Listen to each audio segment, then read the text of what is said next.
Good morning my dear students. आज हम बात करेंगे आईआईटी जेईई के लिए एक टॉपिक जो कि अपने आप में थोड़ा सा डिफरेंट है अदर टॉपिक से, जिसे हम कहते हैं डेरिवेटिव, है ना, या कह सकते हैं application of derivatives. Application of derivatives का मतलब क्या है? देखिए, एप्लीकेशन अपने आप में एक वर्ड है जो कि डायरेक्ट हमें ये बता रहा है कि मैं एक तरह से उपयोग की बात कर रहा हूँ, मतलब कि डेरिवेटिव्स के यूजेस की बात कर रहा हूँ यहाँ पर, है ना।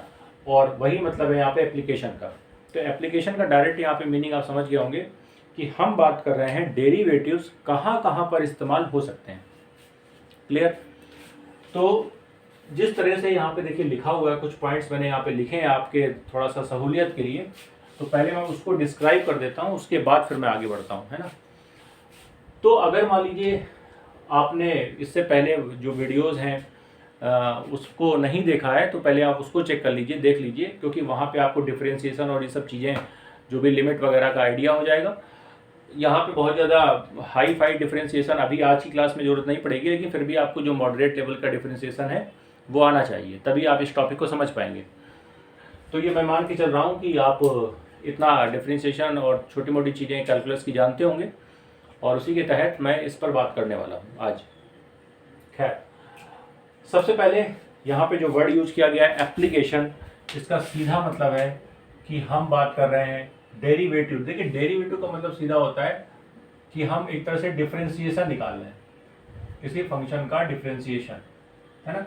और इसका कोई नया मीनिंग नहीं यहाँ पर। और इसके हम यूजेस की बात कर रहे हैं, मतलब एप्लीकेशन की बात कर रहे हैं, मतलब हम यूजेस की बात कर रहे हैं। हम इसके यूजेस की बात कर रहे हैं, मतलब ये कहाँ कहाँ पे इस्तेमाल हो सकता है मैथमेटिक्स में, उसकी बात करेंगे। तो देखिए, सबसे पहला जो इसका यूज है, अच्छा यहाँ पे एक वर्ड लिखा हुआ सिनॉप्सिस, इसका सीधा मीनिंग ये है कि आज हम लोग ये जो टॉपिक है इसका केवल एक कह सकते हैं ओवरव्यू ले रहे हैं, है ना।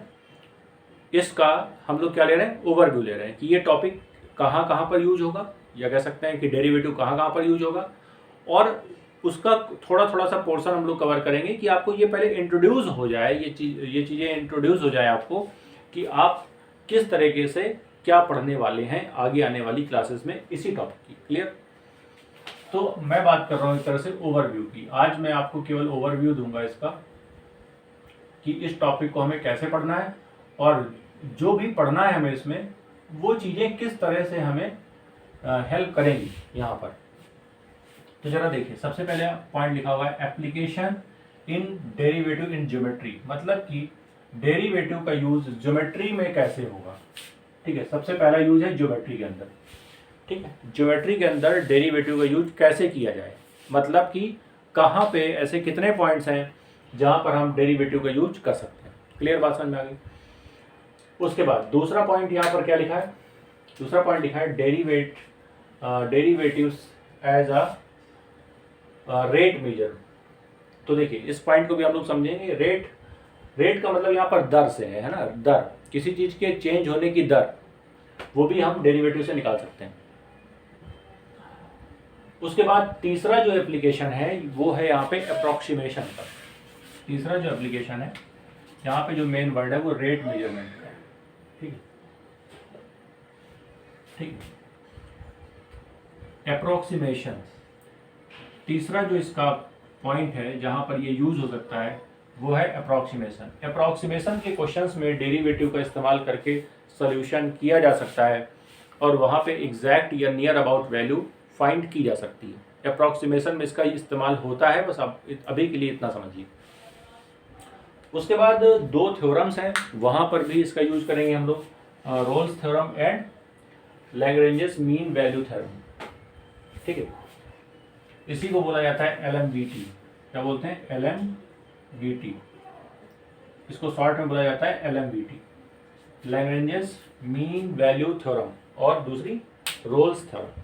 तो यहाँ पे जो थ्योरम्स हैं दो आपके सामने लिखी हुई हैं, ये भी आपके लिए इम्पॉर्टेंट है, और यहाँ पे इसका इस्तेमाल किस तरह से होगा ये मैं अभी थोड़ी देर बाद जैसे जैसे पॉइंट्स आगे बढ़ेंगे मैं बताऊँगा आपको। उसके बाद चौथा पॉइंट हो गया। देखिए, पांचवा पॉइंट क्या है?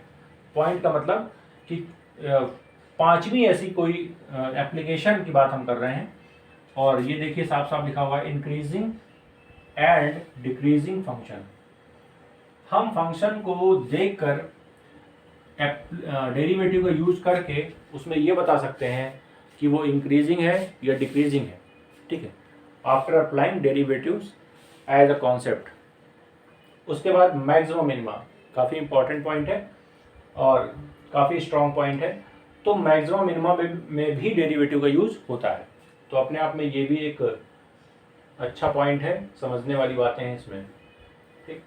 तो देखते हैं आज हम लोग कहाँ तक पहुँच सकते हैं, कहाँ तक पहुँच पाएंगे और कितने सारे पॉइंट्स को मैं डिस्कस कर पाऊँगा। ज़्यादा से ज़्यादा कवर करने की कोशिश करूँगा मैं, और बात करेंगे एक एक पर और देखेंगे उसके यूजेस या कह सकते हैं उसके एप्लीकेशंस। और चलिए बात करते हैं, स्टार्ट करते हैं पॉइंट 1 से। और सबसे पहले बात करते हैं कि application in derivatives in geometry. आखिर ज्योमेट्री में, ज्यामिति में किस तरीके से डेरिवेटिव्स का यूज़ होता है और कहाँ पर यूज होता है ना। पहले तो पॉइंट जो फर्स्ट पॉइंट है उसको क्लियर कर लेते हैं। चलिए बात करते हैं। तो देखिए सभी लोग ध्यान से समझें, इम्पॉर्टेंट पॉइंट्स हैं और काफ़ी ज़्यादा इजी भी हैं, कोई इसमें टफ लेवल पे कोई चीज़ नहीं आएगी जो आपको समझ में ना आए। तो मैं एक एक करके पॉइंट आपको बताता हूँ। तो सबसे पहले नंबर पे जो पॉइंट लिखा हुआ है, पहले तो मैं उसको ही ले लेता हूँ, है ना। तो देखिए सबसे पहले हम बात कर लेते हैं कि application in derivatives in geometry. Application in derivatives in geometry. अब देखिए बात करते हैं कि आखिर ज्योमेट्री में किस तरीके से ये अप्लाई होने वाली है थ्योरम, है ना।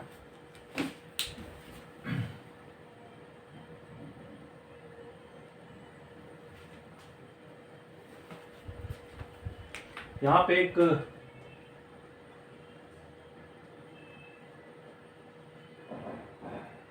इस टाइप से एक इक्वेशन यहाँ पे लिखी हुई थी, है ना। और यहाँ पे पॉइंट क्या थे, ये क्या लिखा है, 2x³ - x² + 2 एट 1/2, 2। क्लियर। तो देखिए यहाँ पे जो पॉइंट था ये मैंने लिख रखा था एग्जाम्पल के तौर पे, मतलब इसको समझाने के लिए एक एग्जाम्पल की तरह मैं इसको यूज कर रहा हूँ, उसकी बात कर रहे हैं हम लोग। तो आप ये बताइए, सबसे पहले बात करते हैं कि आखिर application in derivatives in geometry, geometry में इसका किस तरह से यूज होने वाला है। तो सबसे पहले इस तरह से आप सोचिए कि देखिए जैसे मान लीजिए कि इसका यूज इस टाइप से हो सकता है कि जैसे ये एक सर्किल है ना, इस पे मैंने एक टेंजेंट ड्रॉ कर दी, ठीक है। टेंजेंट किसी ना किसी पॉइंट को टच करेगा तभी टेंजेंट होगी ये लाइन। तो इस टेंजेंट का, या कह सकता हूं मैं इस टेंजेंट की इक्वेशन निकाल सकता हूं मैं, है ना, आफ्टर यूजिंग डेरिवेटिव्स। अच्छा, इसकी इक्वेशन, इसका स्लोप और इस पर परपेंडिकुलर लाइन जो होगी उसका स्लोप और उसकी इक्वेशन हम फाइंड यहाँ से कर सकते हैं।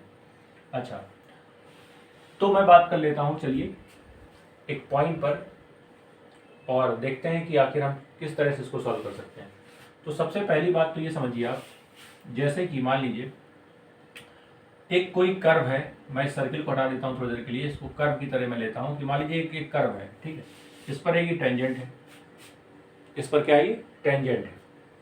अच्छा, अब आप बताइए, ये जो एग्जांपल लिखा हुआ मैं मान लेता हूँ कि इसकी जो इक्वेशन है वो कितनी है, 2x³ - x² + 2, और ये जो पॉइंट है ये 1/2, 2।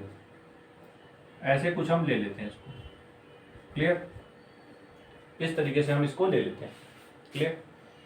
अब अगर मैं इसका, इस टेंजेंट का, आपको याद होगा अगर आपने थोड़ा सा स्ट्रेट लाइन कॉन्सेप्ट को पढ़ा है स्ट्रेट लाइन में, तो वहाँ पे एक चीज़ ये बताई जाती है कि जब कोई स्ट्रेट लाइन किसी एक पॉइंट से गुजरती है ना, कभी इस टाइप से अगर दे दिया जाए कि कोई स्ट्रेट लाइन अगर किसी पॉइंट से गो थ्रू हो रही है तो उसकी इक्वेशन को कैसे लिखा जाता है ना। अच्छा, तो इसका तरीका ये होता है, देखिए इसकी अगर इक्वेशन को मैं लिखूं, है ना, तो कैसे लिखते हैं हम लोग, देखिए y minus Y one equal to M X minus X one, इस तरीके से लिखते हैं। ठीक, क्लियर, बात समझ में आ रही? मतलब किसी एक पॉइंट से गुजरने वाली लाइन की इक्वेशन को हम इस तरीके से शो कर सकते हैं। अच्छा, ये बात समझ में आ रही? उसके बाद ये जो देखा जाए m क्या है, अगर मैं बात करूं m की, तो m इसका स्लोप है, m इसका क्या है, स्लोप है। क्लियर? अब आप ये बताइए, ये जो पॉइंट्स हैं ये x1 और y1 है, x1 और y1 है, तो x1 y1 को अगर मैं यहाँ डालता हूँ तो आप बताइए मुझे क्या निकल के आएगा। देखिए y माइनस वाई वन है 2, और ये m की जगह m डाल दीजिए, और x माइनस x1 कितना है, 1/2। इस तरीके से ले सकते हैं। लेकिन आप बताइए, जब तक मैं m की वैल्यू नहीं डालूंगा यहाँ पर, तब तक ये सॉल्व नहीं हो पाएगा। तो m की वैल्यू कैसे निकाली जाए, आप क्या करिए, इस इक्वेशन को ऐसे मान लीजिए कि ये एक फंक्शन है f ऑफ x, एक ये फंक्शन है और इसकी वैल्यू है 2x³ minus x square plus 2। ठीक है, या y मान लीजिए fy। अब मान लीजिए मुझे इसका डेरिवेटिव निकालना है, dy/dx निकालना है। तो मैं देखिए कैसे करूँगा, बताइए। जब मैं इसको सॉल्व करूँगा तो ये क्या आएगा, देखिए आप बताइए। इसको जब मैं सॉल्व करूँगा तो हम इसको क्या करेंगे, इसको डिफ्रेंशिएट कर देंगे। ठीक है, इसको क्या कर देंगे, डिफ्रेंशिएट कर देंगे। और डिफ्रेंशिएट करने के बाद जो आएगा, ठीक है, यहाँ पर वो क्या हो जाएगा, इसका डेरिवेटिव हो जाएगा। तो आप खुद बताइए मुझे कि अगर मैं इसको डिफ्रेंशिएट करूँ तो कितना आएगा। सभी लोग बताएं, अगर आपने डिफ्रेंशिएशन पढ़ रखा है तो ये आइडिया आपको होना चाहिए कि ये कितना आने वाला है। सभी लोग बताएं कि ये कितना आएगा। यार ये तो बहुत छोटी सी बात है ना।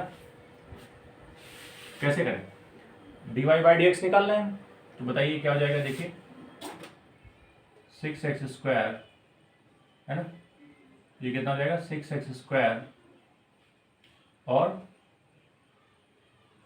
Minus 2x। अच्छा, इसका तो डेरिवेटिव 0 हो जाएगा। अब आप खुद बताइए मुझे, अगर मैं इसकी बात करता हूँ, देखिए x यहाँ पे कितना है, 1/2।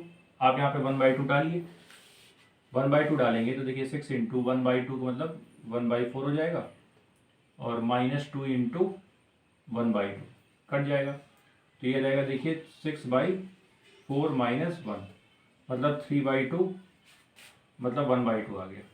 कितना आ गया, 1/2 आ गया। तो 1/2 क्या है इसका, 1/2 इसका स्लोप है।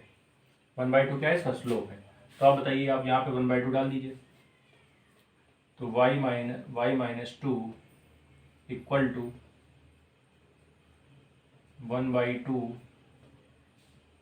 x minus 1/2। और जब मैं इसको सॉल्व करूँगा तो यहाँ से हमारी इक्वेशन आ जाएगी, है ना, एक लाइन की इक्वेशन आ जाएगी। और आप बताइए मुझे कि यहाँ पे जब सॉल्व करेंगे तो ये आ जाएगा 2y, है ना, और ये माइनस का 4 इक्वल टू, इधर आ गया, इधर बचा कितना, x माइनस 1/2। अगर हम इसको पूरा इधर लेके आए तो आप बताइए कितना यहाँ पे आ जाएगा। जब मैं इसको थोड़ा सॉल्व करूँगा तो ये आ जाएगा 2y माइनस x, और ये 1/2 भी जब इधर आएगा तो आप देख लीजिए कितना बचेगा। ये -4 तो पहले से था, प्लस 1/2 और आ गया, ये दोनों सॉल्व हो जाएंगे एक साथ। तो बताइए कितना आएगा, -8 प्लस 1/2, है ना। तो ये -7/2 आएगा। 2y minus x minus 7/2।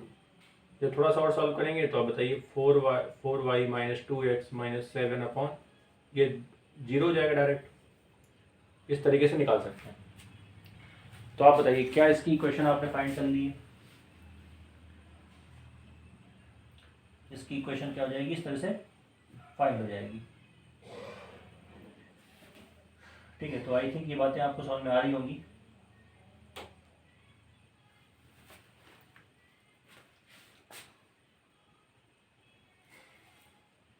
ठीक है, थोड़ा सा और अगर x के फॉर्म में लिखना चाहते हैं तो ऐसे लिख लीजिए 2x minus 4y plus 7 equal to 0। इस टाइप से भी लिखा जा सकता है इसको।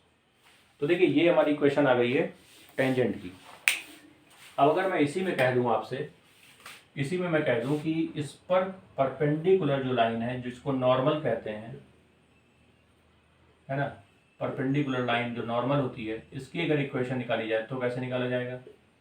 तो आप बताइए मुझे कि अगर मैं इसकी इक्वेशन निकालूं तो इसका तरीका क्या होगा? फिर आपको पता होगा कि अगर कोई भी दो लाइन एक दूसरे पे परपेंडिकुलर है, मान लीजिए कि कोई भी दो लाइन एक दूसरे पे परपेंडिकुलर है, तो फिर इसका तरीका ये होता है कि दोनों के स्लोप का मल्टीप्लिकेशन या प्रोडक्ट -1 होता है। तो अगर केवल स्लोप का ही तो अंतर पड़ेगा, तो स्लोप आप बताइए कितना हो जाएगा?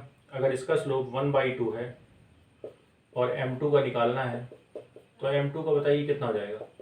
ये इधर आएगा, -2 हो जाएगा, और क्या, m2 का स्लोप क्या हो जाएगा? -2। तो आप यहाँ पे -2 डाल दीजिए, और -2 डालेंगे तो हमारी जो वैल्यू आएगी, जो इक्वेशन आएगी, वो किसकी आ जाएगी? वो आ जाएगी हमारी इसकी नॉर्मल की, जो कि परपेंडिकुलर है किस पर? टेंजेंट पर। तो देखिए इसको सॉल्व कर लेते हैं जरा।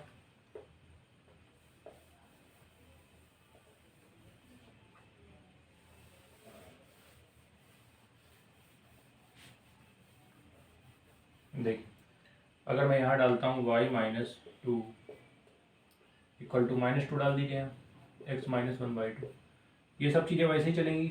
जब ये सॉल्व करेंगे तो y - 2 इक्वल टू, ये सॉल्व होगा तो -2x हो जाएगा, और ये जब माइनस इसके साथ मल्टीप्लाई होगा तो प्लस का 1 हो जाएगा, है ना। और जब इधर आएगा, ये इधर आएगा, तो बताइए कितना आएगा? 2x प्लस y, और ये इधर आएगा तो माइनस का 1 बचेगा इक्वल टू 0। तो इस तरीके से ये जो इक्वेशन है, ये इक्वेशन ऑफ नॉर्मल।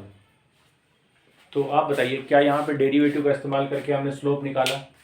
और स्लोप मतलब इसका जो यूज़ है वो क्या है, किस में है? स्लोप निकालने में है। मतलब कि अगर कोई लाइन आपको दी गई है ना, कोई भी लाइन आपको दी गई, उसकी इक्वेशन दी गई है, उसका डेरिवेटिव निकाल लीजिए, तो उससे उसका स्लोप आ जाएगा। जब स्लोप आ जाएगा तो स्लोप पॉइंट फॉर्म से हम उसकी इक्वेशन को फाइंड कर सकते हैं। ठीक है, नोट करिए इसको, फिर बात करते हैं इसके आगे।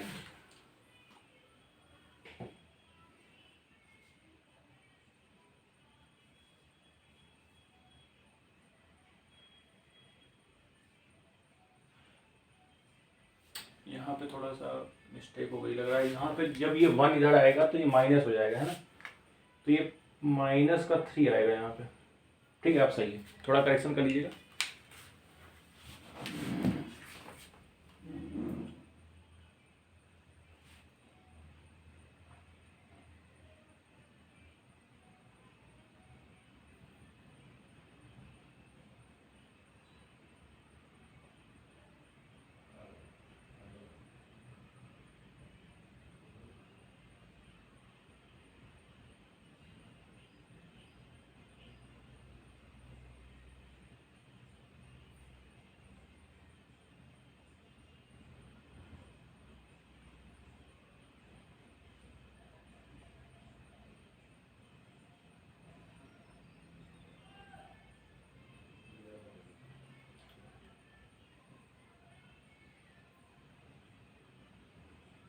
चलिए सभी लोग इस पॉइंट को नोट करिए, अच्छा पॉइंट था ये। और अब बात करते हैं नेक्स्ट पॉइंट की, जिसमें मैंने आपको लिखाया था derivative as a rate major.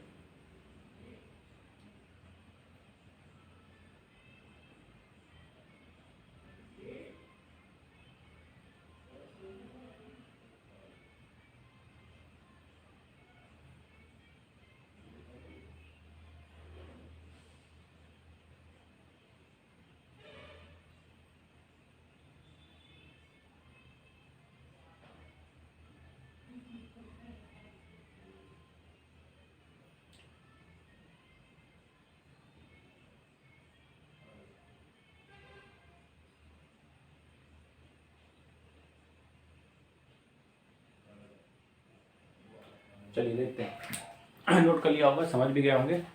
अब बात करते हैं इसके आगे, बात करते हैं इसके नेक्स्ट पॉइंट पे।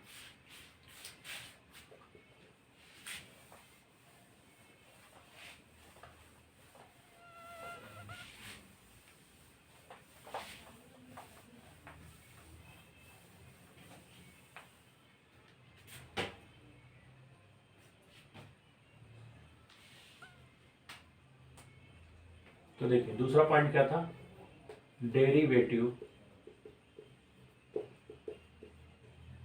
As a rate major.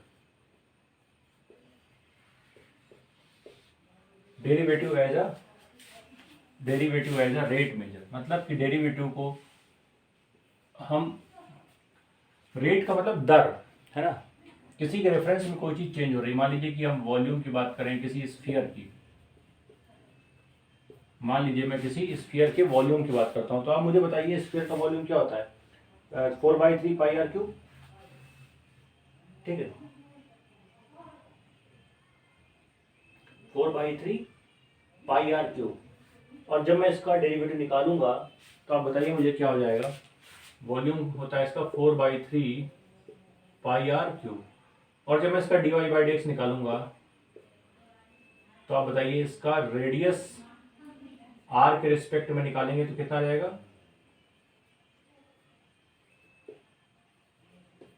4/3 pi are cube.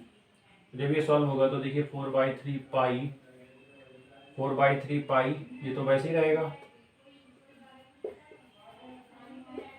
Are cube को सॉल्व करेंगे अलग से तो 4/3 पाई 3r², और ये आ जाएगा dv/dr equal to 4 pi r²। तो आप बताइए मुझे, अगर यहाँ पे देखा जाए तो हमने क्या किया है, एक तरह से डेरिवेटिव निकाला है ना, dy बाई डी एक्स कर दिया है। तो आप बताइए स्फीयर का देखिए मतलब होता है कि एक सॉलिड स्फीयर की बात हो रही है, यहाँ पे स्फीयर का मतलब होता है सॉलिड स्फीयर की बात हो रही है, और इसका जो वॉल्यूम होता है वो टोटली डिपेंड करता है इसके रेडियस पर, है ना। भाई वॉल्यूम में क्या होता है, 4/3 पाई आर क्यूब में आप बताइए जो भी रोल है वो केवल आर का है, तो इसलिए मैंने लिखा है जिसका वॉल्यूम है वो किसके रिस्पेक्ट में बदल रहा है, आर के। तो मैं इसके बदलाव की, ये कह सकते हैं इसकी वॉल्यूम के चेंज की दर निकाल रहा हूँ। तो दर किस पर निकलेगी, आर पर निकलेगी। तो आर पे हमने देखिए सॉल्व किया इसको, d/dr, v की जगह हमने क्या डाल दिया, ये वैल्यू वॉल्यूम डाल दिया यहाँ पे। तो 4/3 पाई, तो देखिए जो कांस्टेंट नंबर है उसका तो dy बाई डी एक्स होगा नहीं, तो वो तो बाहर आ जाएगा, केवल किसका होगा, इसका होगा। तो इसकी वैल्यू क्या आएगी, 3r², 4/3 पाई। अब देखिए ये कट जाएगा 3 से 3, तो क्या आ गया 4 पाई r²। तो ये हमारा इस तरीके से देखिए डेरिवेटिव का यहाँ पे एप्लीकेशन आपको देखने को मिला होगा, यहाँ पे भी डेरिवेटिव का एप्लीकेशन आपको देखने को मिला होगा। तो आप इसको नोट करिए, फिर इसके बाद अगला पॉइंट नोट करते हैं, हम लोग सॉल्व करते हैं उसको और देखते हैं कि वो जो नेक्स्ट पॉइंट है उसमें किस तरीके से एप्लीकेशन है इसका।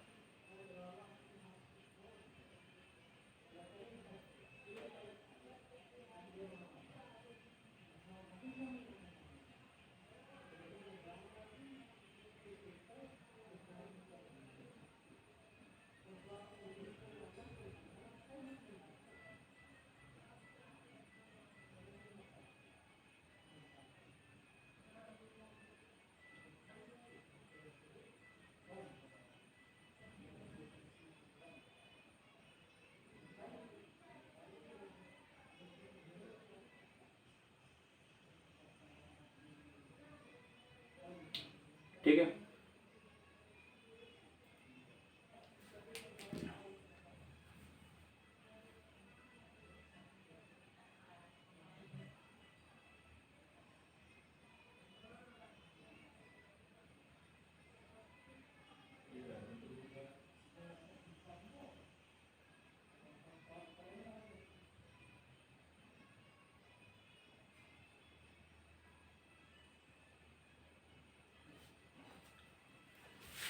चलिए बात करते हैं इसके आगे और इसका एक एप्लीकेशन इसी में देखते हैं।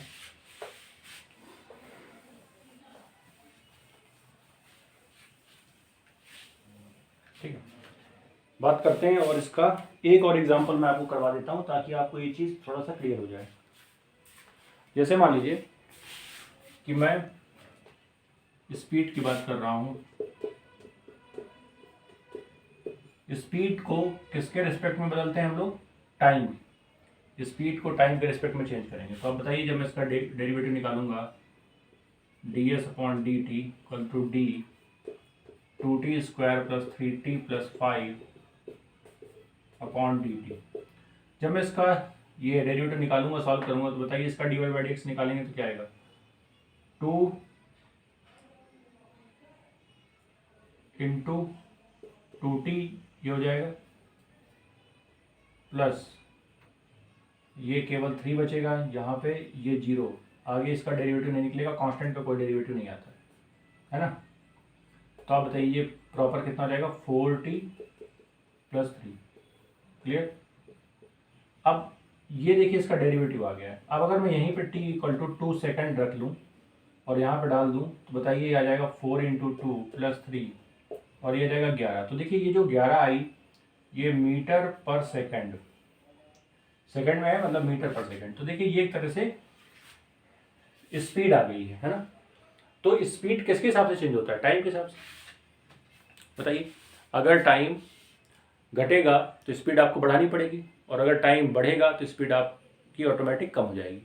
तो सीधी सी बात है कि जो चेंज की जो दर है, ठीक है, जो चेंज की दर है वो डिपेंड कर रही है टाइम पर। तो इसलिए मैंने टाइम को यहाँ पे रखा, और यहाँ से आप देखिए डेरिवेटिव का इस्तेमाल करते हुए ये कॉन्सेप्ट हमने यहाँ पे समझा।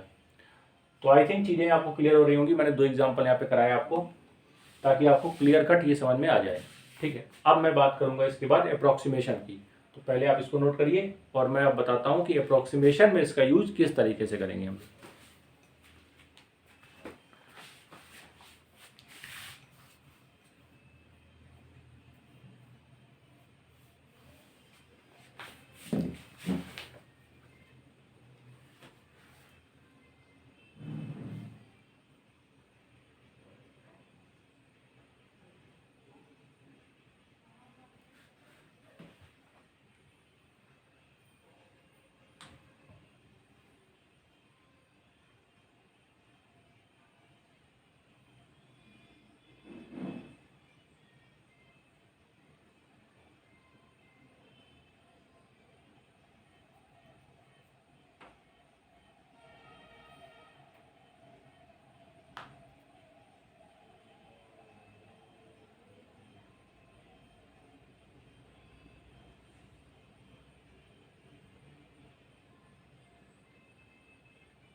तो देखिए ये अपने आप में एक इम्पॉर्टेंट पॉइंट है। अगर अप्रॉक्सीमेशन को देखा जाए तो अप्रॉक्सीमेशन भी इसके थ्रू फाइंड किया जा सकता है, और किस तरीके से फाइंड होगा इसकी भी बात कर लेते हैं। चलिए, तो देखिए सबसे पहले देख लेते हैं इसको।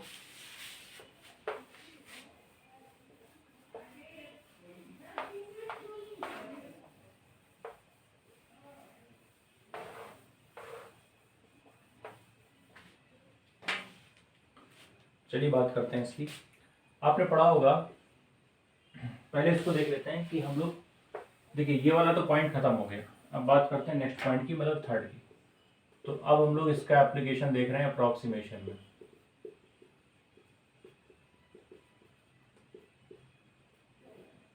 ठीक है, अप्रॉक्सीमेशन में देखते हैं इसको। तो आप बताइए f' इक्वल टू क्या होता है? लिमिट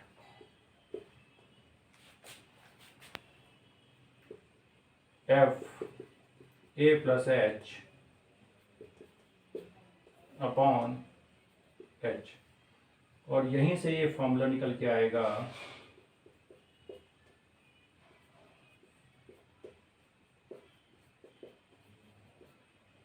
ठीक है। अब आप इसको समझिए पहले। ये जो लिखा हुआ है ये तो लिमिट में हमने पढ़ रखा है पहले ही, है ना।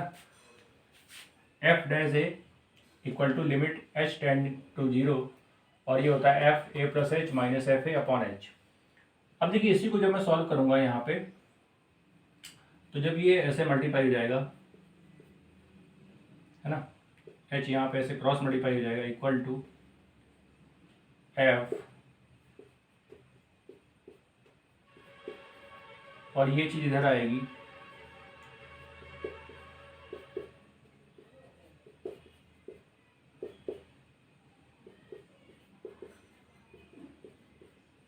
तो देखिए ये क्या फंक्शन आप देख सकते हैं क्या एग्जैक्टली अच्छा ये इधर आएगा प्लस का हो जाएगा, तो ये देखिए इसके बराबर आ रहा है क्या, मतलब कि अप्रोक्सीमेशन में जिस फॉर्मूले का इस्तेमाल करना है हमें वो ये वाला है, ये फॉर्मूला है जो हमें अप्लाई करना है, और ये आया कहाँ से, लिमिट से, है ना।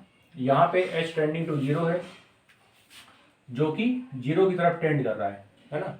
0 की तरफ टेंड करने के दो तरीके होते हैं, मैंने आपको बताया था कि वहाँ पे एक होता है कि 0 से थोड़ा पहले और यह 0 के थोड़ा बाद, मतलब कि 0 प्लस और 0 माइनस, ठीक है। तो वो अप्रॉक्सीमेट एक तरह से वैल्यू यहाँ पे निकल के आएगी, क्लियर। तो हम इसको इस तरीके से ले सकते हैं। अब अगर मैं इसी में आपको बोल दूँ, एक क्वेश्चन आपको दे दिया जाए, पहले आप इसको नोट कर लीजिए, फिर मैं आपको एक क्वेश्चन देता हूँ इसमें, और आप बताइएगा कि इस तरह से हम इसको यूज करके कैसे निकाल सकते हैं, ठीक है। या अगर मैं आपको इसमें लिख देता हूँ, जैसे मान लीजिए कि इसका यूज करेंगे हम लोग और बोला जाए find approximate value of root 64.1। चलिए बताइए सभी लोग किस तरीके से इसको निकाला जाए। 64.1 की अप्रॉक्सीमेट वैल्यू हमें निकालनी है।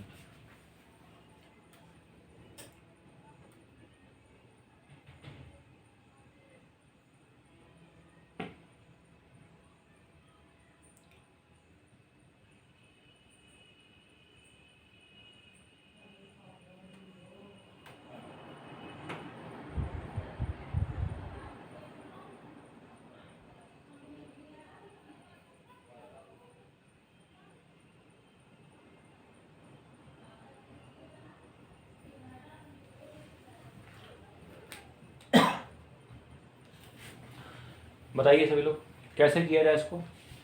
तो देखिए इसको अप्लाई करिए आप, जैसे ये लिखा हुआ है देखिए, तो इसको आप ऐसे लिखेंगे, देखिए 64 प्लस इसको लिखेंगे 0.1। तो ये जो h है ना हमारा, ये जो h है ये वाला नंबर है, और ये जो a है ये है ये।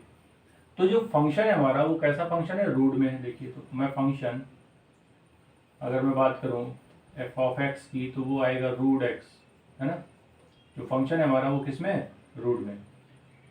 तो आप बताइए अगर मैं बात करता हूँ इसके एफ डैश एक्स की, तो ये क्या आएगा, 1/2 रूट एक्स आएगा, 1/2 रूट एक्स आएगा। और आप बताइए जब मैं यहाँ पे एक्स अच्छा ए की वैल्यू अगर मैं यहाँ पे डाल दूँ एफ ऑफ ए रूट 64, तो यहाँ से निकल के आएगा 8, यहाँ से क्या निकल के आएगा 8। और अगर मैं यहाँ पे डालता हूँ तो आप बताइए मुझे एफ डैश एक्स मतलब यहाँ पे एच डाल दीजिए आप, और ये आ जाएगा 1/2 रूट ए डालिए यहाँ पे, तो एच की वैल्यू आएगी ना, यहाँ पे एक्स की जगह हमने ए डाला था ना, यहाँ पे ए आ जाएगा। तो बताइए कितना रहेगा 64 मतलब, तो ये आ जाएगा 1/16, है ना। यहाँ से 8 बार निकल के आएगा 1/16। अब आप बताइए 1/16 जो वैल्यू है वो कितनी हो जाएगी, अगर मैं 1 में 16 से डिवाइड करूँगा तो ऑलमोस्ट कितना आएगा। तो आपको अगर पता हो कि 1/16 इंटू 100 क्या होता है, तो ये होता है 6.25, है ना। और हमारे पास 100 तो है नहीं, तो ये पॉइंट इधर होगा, मतलब कि आएगा 0.0625, ये इस तरीके से आ जाएगा। क्लियर बात समझ में आ रही। अच्छा जब मैं इसको फॉर्मूले में रखूँगा तो आप बताइए मुझे कैसे रखेंगे हम इसको। एफ ए की वैल्यू कितनी दी गई है, ए की वैल्यू दी गई है 64 प्लस, जैसे लिखा हुआ है वैसे लिख लीजिए सीधा,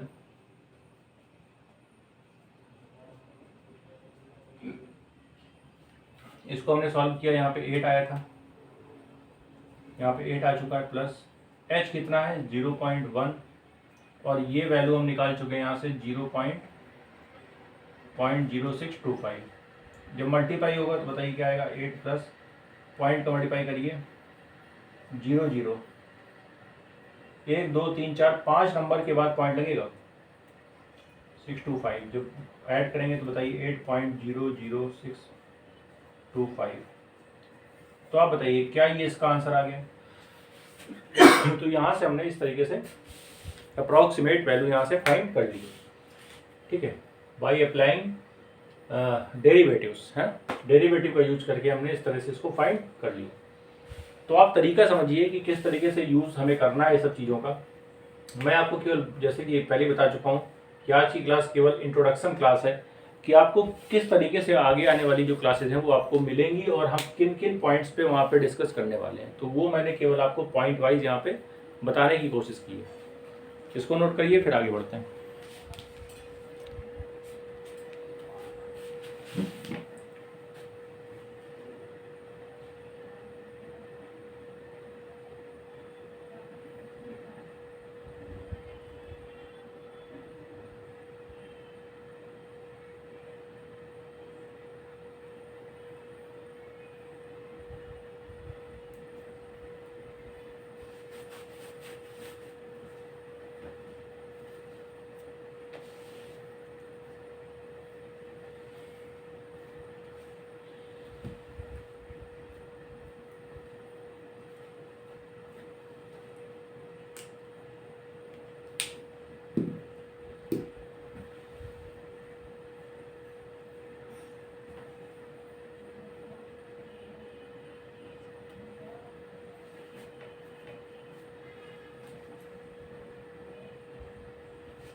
चलिए अब इसके बाद बात करते हैं जो हम लोगों ने लिखा था रोल्स थ्योरम, और दो थ्योरम हम लोगों ने लिखी थी, एलएमबीटी और रोल्स थ्योरम, तो उसकी बात कर लेते हैं।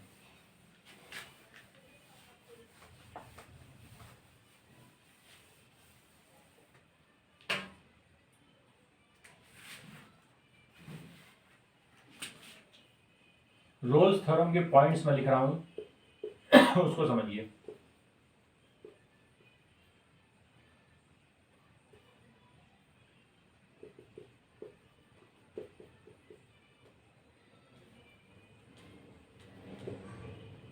पहला point, if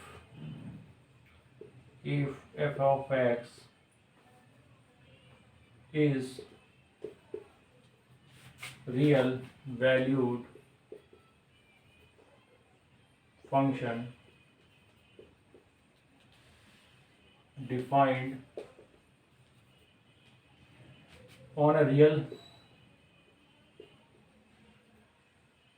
variable such that point first f of x is continuous in closed interval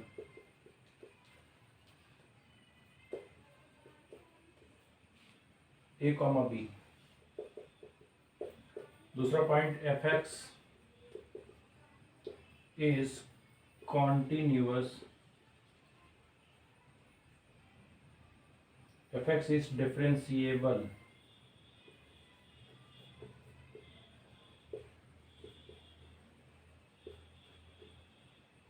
in open interval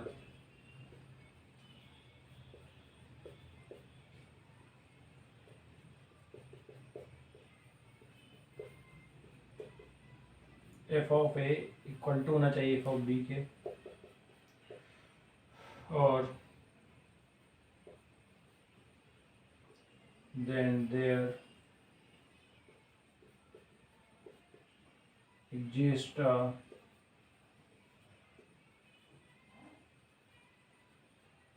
number C belong to such that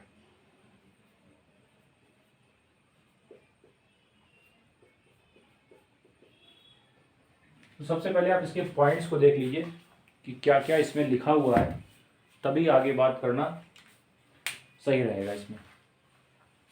तो देखिए यहाँ पे जो पॉइंट्स लिखे हुए हैं उसको मैं पहले थोड़ा सा डिस्क्राइब कर देता हूँ। लिखा हुआ है सबसे पहले तो देखिए रोल्स थ्योरम और रॉल्स लेमा, इसको बोल सकते हैं रॉल्स लेमा। रॉल्स थ्योरम बोलिए, रॉल्स लेमा बोलिए। कह रहा है कि if F X is a real valued function defined on a real variable such that. तो सबसे पहले तो एफ एक्स जो है वो एक रियल वैल्यूड फंक्शन होना चाहिए। उसके बाद उसकी कंडीशंस यहाँ पे लिखी हुई है। देखिए F X is a continuous in closed interval. सबसे पहली बात कि जो इंटरवल है जो फंक्शन है वो क्या होना चाहिए, कॉन्टिन्यूअस होना चाहिए, मतलब डिसकॉन्टिन्यू फंक्शन नहीं चलेगा। क्लियर। उसके बाद F X is differentiable. F X जो है वो डिफरेंशिएबल होना चाहिए in open interval A comma B, in open interval A comma B. अच्छा, उसके बाद तीसरी कंडीशन है F A equal to F B होना चाहिए। और उसके बाद लिखा हुआ है then there exist such a real number. यहाँ पे देखिए वो जो इंक्रीजिंग या डिक्रीजिंग कोई भी होगा कॉन्टिन्यूअस फंक्शन जो होगा उसमें एक पॉइंट होगा सी, है ना, जो कि बिलोंग करेगा ए और बी से। अच्छा, वो एक फिक्स पॉइंट होगा कोई भी, और जहाँ पर एफ डैश सी की वैल्यू 0 आनी चाहिए। यहाँ पे ये कंडीशन इंपॉर्टेंट है। तो चलिए एक एक पे बात करते हैं, है ना। पहले आप इसको नोट करिए, फिर मैं इसके आगे आपको ले चलता हूँ और ये जो बातें लिखी हुई हैं इनको प्रैक्टिकल वे में देखने की कोशिश करेंगे कि आखिर ये जो लिखा हुआ है ये क्या लिखा हुआ है। क्लियर, ठीक है।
चलिए देखते हैं, इसको समझते हैं जरा क्या लिखा हुआ है। जैसे मान लीजिए कि मैं एक यहाँ पे कोऑर्डिनेट लेता हूँ एक्स कॉमा वाई पर।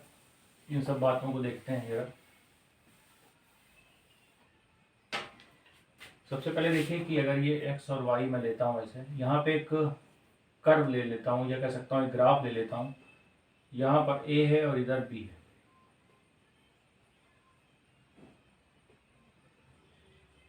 ठीक, और अगर मैं इस दोनों पे ऐसे मिला देता हूँ इनको, तो आप देखिए यहाँ पे जो वैल्यू आ रही है ना, ये दोनों क्या आ रही है, F dash A F dash B. यहाँ पे दोनों पर ये आप देख रहे होंगे जो वैल्यू है ये इक्वल आ रही है ना। तो अभी मैंने यहाँ पे, अगर आपको कंडीशन याद है, मैंने यहाँ पे लिखा था F dash A equal to F dash B होना चाहिए, सबसे पहली बात।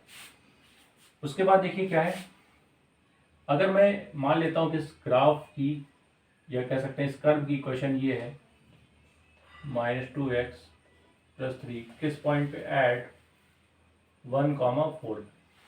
तो सबसे पहले मुझे बात करनी है, देखिए होगा क्या यहाँ पे, ये जो पॉइंट है, जैसे मान लीजिए कि एक पॉइंट मैं ले लिया यहाँ पे, इस पे मैंने एक टेंजेंट ड्रॉ कर दिया इसे। तो देखिए सब पूरा जो गेम है वो किसका होता है, स्लोप का होता है। ये जो टेंजेंट है, अगर मैं ये कहूँ कि इसका स्लोप क्या होगा, तो आप बोलेंगे इसका स्लोप 0 होगा। अगर मैं कहूँ कि इस, देखिए ये जो लाइन है क्या इसके पैरेलल होगी, और ये लाइन जो है, ये वाली जो लाइन है, इस पे स्लोप क्या होगा, 0 होगा। तो इसका भी स्लोप क्या होगा, 0 होगा, क्योंकि अगर दोनों एक दूसरे के पैरेलल हैं, सीधी सी बात है, दोनों का स्लोप इक्वल होगा।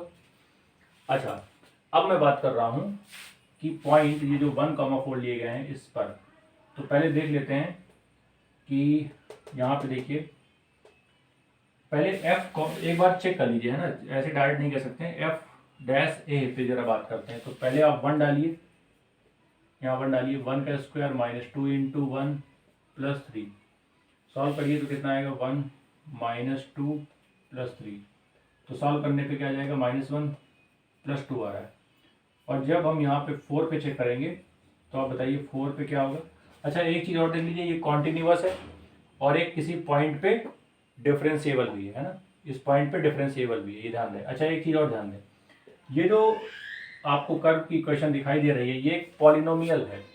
तो पॉलिनोमियल जो इक्वेशन होगी, या कह सकते हैं फंक्शन होगा, वो ऑलवेज कॉन्टिन्यूअस होगा और डिफरेंशिएबल भी होगा। ऑलवेज कॉन्टिन्यूअस होगा और डिफरेंशिएबल भी होगा। तो ये हमें चेक करने की यहाँ पे जरूरत नहीं है। क्लियर ना, जितना समझते होंगे आप। तो आपको केवल क्या चेक करना है, एफ ए और एफ बी चेक करना है। तो चलिए लगा लेते हैं इसको। यहाँ डालिए 4 का स्क्वायर 16 -2 × 4+3। तो बताइए 16 - 8+3 तो क्या हो जाएगा, 8+3 मतलब कितना हो जाएगा, 11। अब देखिए यहाँ 11 आ रहा है, यहाँ 2 आ रहा है, मतलब एफ ए जो है वो नॉट इक्वल टू है एफ बी के। तो फिर हम कह सकते हैं कि ये रोल्स थ्योरम को सेटिस्फाई नहीं कर रहा है, नॉट सेटिस्फाइड। क्लियर। दिक्कत क्या है, ये मैंने आपको बता दिया कि यहाँ पे दोनों बराबर आना चाहिए ना, तो ये बराबर कहाँ आ रहे हैं, नहीं आ पा रहे हैं। क्लियर,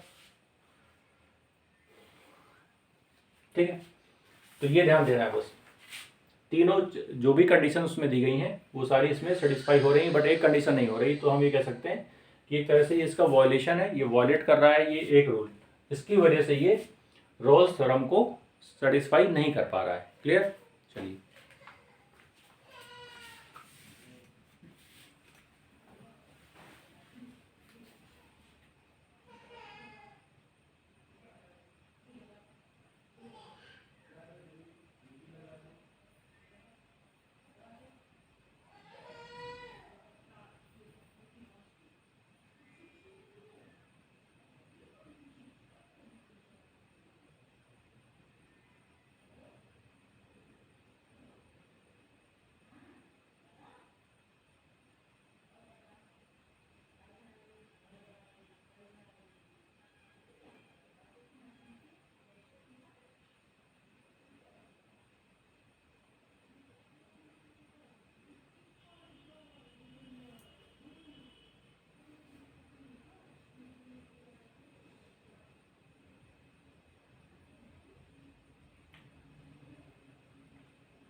चलिए बात करते हैं इसके नेक्स्ट थ्योरम की और देखते हैं कि उसमें क्या कॉन्सेप्ट चल रहा है।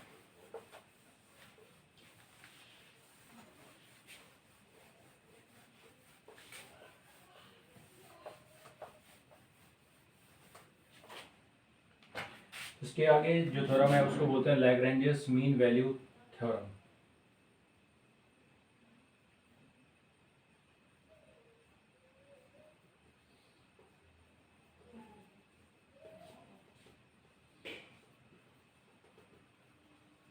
कंडीशंस क्या है इसमें, LMBT भी इसको बोलते हैं, ये मैं बता चुका हूँ।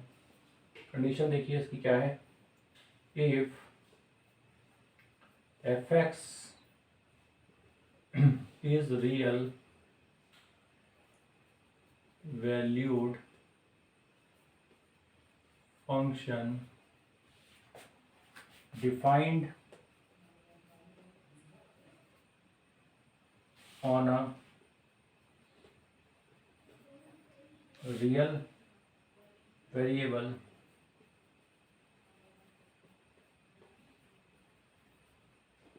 such that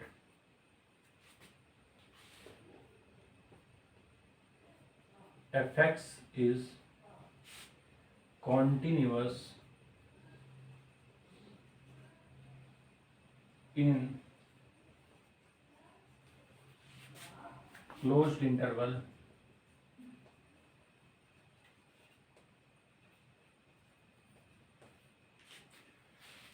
दूसरी कंडीशन क्या है, fx is differentiable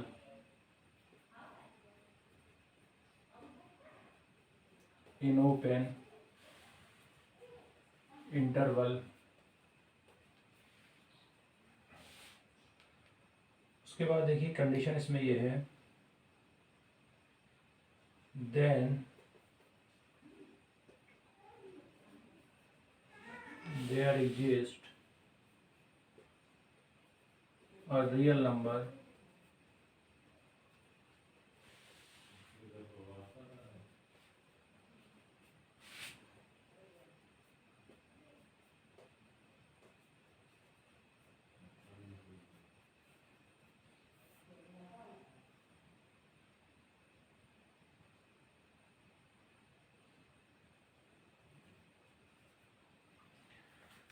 ये सब कंडीशंस इसमें दी गई। अब देखिए इसमें रोल्स थ्योरम में और इसमें डिफरेंस क्या है, सबसे पहले तो ये समझ लेते हैं। देखिए स्टार्टिंग की दो कंडीशन एक जैसी हैं दोनों में, है ना। दोनों में स्टार्टिंग की condition fx is continuous in closed interval a b।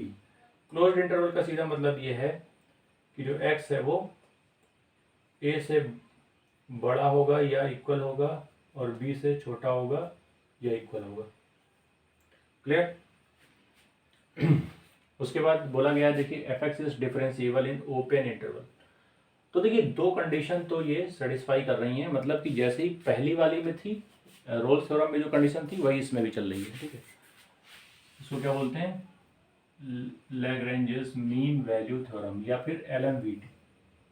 ठीक है, तो दो कंडीशन देखिए fx is a real valued function defined, बिल्कुल सेम चल रहा है ना, पहली और दूसरी कंडीशन एक जैसी है।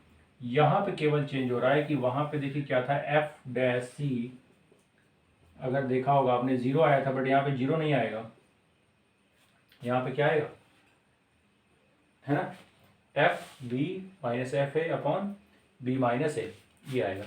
अभी कैसे आएगा, ये किस तरीके से कॉन्सेप्ट अप्लाई करना है वो हम देखते हैं इसके बाद। पहले आप इसे नोट करिए और फिर मैं इसके अगले पॉइंट पे बताता हूँ कि आखिर ये कैसे आ रहा है, और इसका एक तरह से डिस्क्रिप्शन पे बात कर लेंगे थोड़ा सा कि इसको डिटेल में कैसे समझा जाए। ठीक है,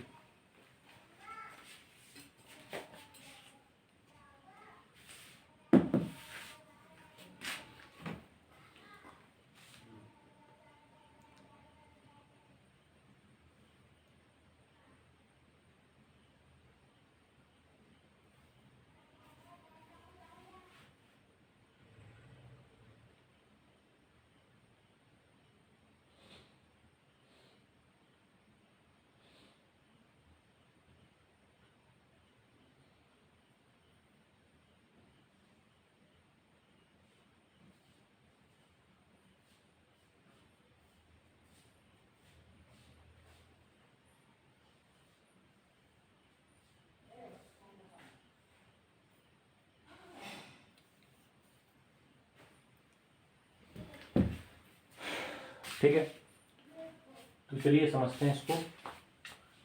ये किस तरीके से लिखा गया है, ये सारे पॉइंट्स पे बात करते हैं।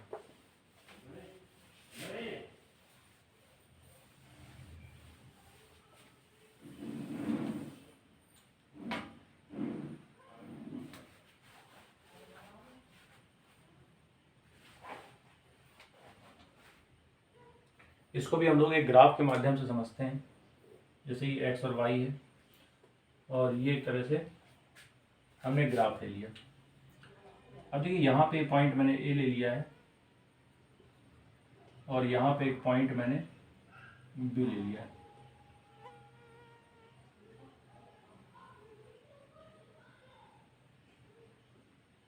ये देखिए एफ बी आ गया और ये एफ ए आ गया। तो आपने ये चीज़ ध्यान दी होगी यहाँ पर कि देखिए इससे पहले वाले जो ग्राफ में अगर हम बात करें तो उसमें इस टाइप से बना था, है ना, और यहाँ पे मैंने ऐसे बनाया था ए और बी, और यहाँ पे आपने देखा होगा कि दोनों ही एफ ए और एफ बी बराबर आए थे। मतलब आए थे क्या, मतलब उसकी कंडीशन ही थी इक्वल होना। अगर इक्वल नहीं होगा तो सीधी सी बात है कि रोल्स थ्योरम को फॉलो नहीं करेगा।